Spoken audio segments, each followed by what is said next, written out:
talking about home sales in the county slowed during its peak spring season. According to Adam Data Solutions, just over 2,300 home sales were made in the month of May, down 9% from the year prior. It is also lower than sales made in May of 2008 and 2009. The county median home price stayed at about $900,000. It was down about 2% annually for a second month in a row, marking a first-time decrease since May of 2023. A lot of numbers. So when's the right time to buy? When's the right time to sell?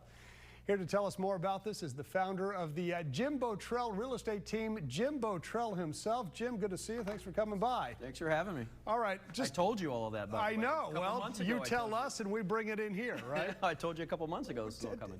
Break it down for us. What's happening in the real estate market in San Diego right now? Well, we know the number of houses has slowed dramatically. Hard to believe the buyer enthusiasm for paying $1 million for a home at 7% is low. Yeah. Couple that with all the sellers that have their homeowners that have a 2.5% interest rate. Normally they'd be upsizing, downsizing, creating inventory, stuff like that, but they're not. You know, they're in love with their 2.5% interest rate.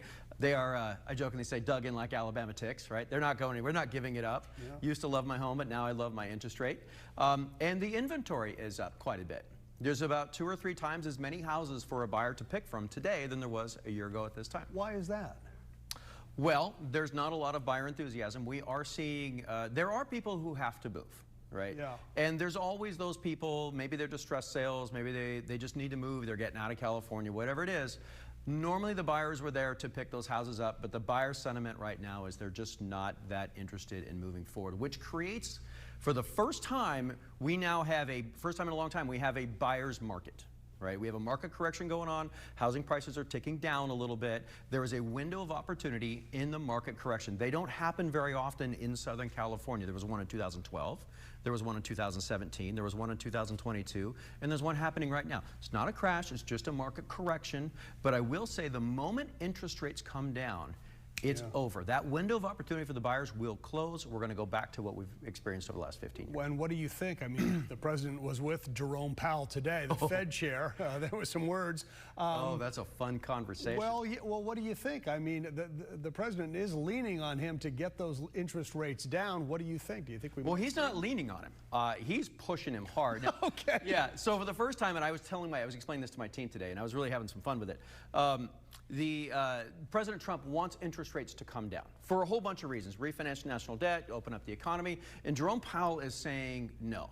Trump has stated that he's tried to be nice and he's tried to be nasty. And then last week, he actually did a criminal referral to the Attorney General Pam Bondi to criminally prosecute Jerome Powell for lying under oath to Congress. Now, it seems like he did do that. I don't know if it was a big lie. Didn't seem like it. You know, maybe he didn't even do it on purpose. Who knows? But what appears is he did not tell the truth for one reason or another. Now, that is Trump telling Powell, this is what pressure looks like if you don't lower rates. So I'm saying, for the first time, I'm saying rates are going to come down. The only question is one. I think there's 3 possible outcomes. One is Powell caves under the pressure.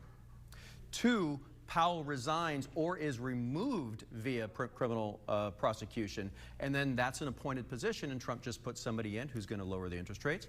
Or we have to wait it out until the end of Powell's term in May of 2026, and then Trump brings in one of his loyalists, and I don't say that in a bad way, who's going to bring interest rates down, open up the economy, and do a lot of great things. Well, so we'll follow that. Do you think the prices will come down in the meantime if the interest rates stay the same, if somebody's trying to... They're already coming down. They are. They're already coming down. I said it here 3 months ago that prices are coming down. We're now finally seeing those lagging indicators, the statistics, because they're always using moving averages, the 6-month moving average. And what I did is I likened it to one of those giant cargo super container ships coming across the ocean from China to here, bringing all the cheap goods. All right. They can be in the wheelhouse and turn that wheel all the way to the right. Right? Now, in the wheelhouse, real time, it's all the way to the right. But that ship doesn't even start to turn for 2 miles.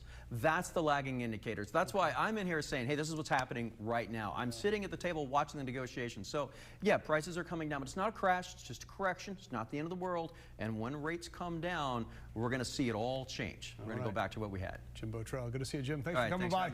All right, let's continue.